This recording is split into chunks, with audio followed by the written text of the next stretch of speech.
Ya, sementara itu ratusan siswa Sekolah Dasar Negeri SD Garut Aceh Besar memperingati Maulid Nabi Besar Muhammad SAW 1439 Hijriah dan kegiatan ini dipusatkan di sekolah tersebut pagi tadi.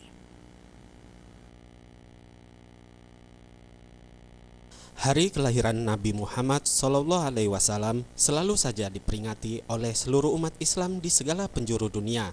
Hal ini bertujuan untuk mengenang kembali perjuangan serta ketauladanan Rasulullah dalam menyiarkan ajaran Islam kepada seluruh umat. Peringatan Maulid ini turut juga dilaksanakan di Kompleks Sekolah Dasar Negeri Garut Aceh Besar. Kepala Sekolah SDN Garut Murniati menyebutkan, Maulid yang dilaksanakan ini merupakan agenda rutin pihak sekolah di setiap tibanya bulan Maulid. Hal ini sebagai salah satu upaya untuk mengenang sosok Nabi Muhammad, serta untuk melestarikan tradisi Maulid di Aceh.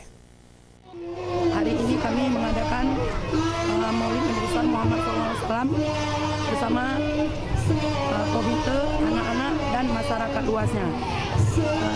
Tujuan kami untuk merayakan Hari Besar Muhammad SAW karena melatih anak-anak untuk berkarakter. Karena sejak dini kita melatih anak-anak untuk dia tahu yang pertama sekali bagaimana suruhan-suruhan atau sifat-sifat Nabi.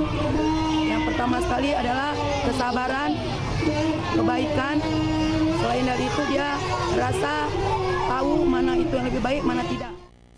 Tim Liputan Aceh TV.